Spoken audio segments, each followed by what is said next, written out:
Sir ये बताइएगा कि ये इतनी तनकीद जो है हुकूमत की एक तरफ तो हुकूमत जो अदालत के अहकामात हैं उनके ऊपर कोई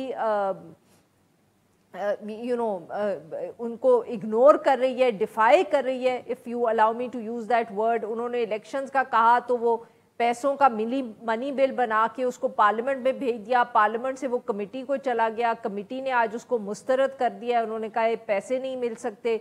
दूसरी तरफ अगर वो एक जो कानून साजी हुई है उसके ऊपर लार्जर बेंच बनाते हैं तो उसके ऊपर आप लोग तनकीद हुकूमत कर रही है। सर इतनी जंग मुनासिब तो नहीं है हुकूमत और अदालत के दरमियान। ये आखिरी वाली बात मैं पहले ले लेता हूँ। जंग बिल्कुल किसी आर्गन ऑफ द स्टेट के दरमियान नहीं होनी चाहिए। तो ये थोड़ा सा इसमें मसला तो बहुत पीछे थोड़ा सा हिस्ट्री में जाना पड़ेगा। जब से सुप्रीम कोर्ट ने जजमेंट दी है 63A पे, उसके बाद जो है फिर हालात जो है वो संभल नहीं पा रहे। क्योंकि अब जो गवर्नमेंट की इंटेंशन है, मैं कैंडिडेटली आपको बताऊँ, वो ये कहते हैं कि इलेक्शन जो है वो सूबाई असम्बलियों के और कौमी असम्बलियों के एक साथ होने चाहिए।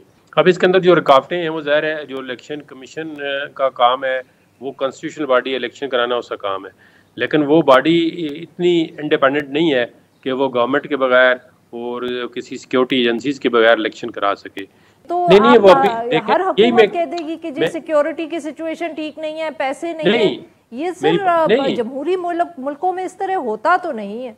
मैं यही कह रहा हूँ ना कि ये नहीं होना चाहिए। मेरी बात अब पूरी सुने ना। मैं यही कह रहा हूँ कि अब हम उसके बगैर क्यों नहीं इलेक्शन कर सकते, सिक्योरिटी के बगैर? क्या सिक्योरिटी ज़रूरी है? हर स्टेशन पे एक आपको यूनिफॉर्म में और वो भी आर्मी का बंदा वहाँ पे मिले? क्या हमारी दूसरी सिक्योरिटी एजेंसीज जो हैं, पुलिस है, वाकई इतनी कमज़ोर हैं, या जो हमारे गवर्नमेंट के अंदर लोग बैठे हुए हैं अक्रॉस द बोर्ड पोलिटिकल जो लोग हैं, जो जिम्मेदार हैं, उन्होंने आज दिन तक पोलिटिकल या अपने पुलिस वालों को इस कैपेसिटी, इस काबुल क्यों नहीं बनाया कि वो लॉ एंड ऑर्डर कंट्रोल कर सके? ज़ाहिर है अब दूसरी गवर्नमेंट की इंटेंशन नहीं है पैसे देने की।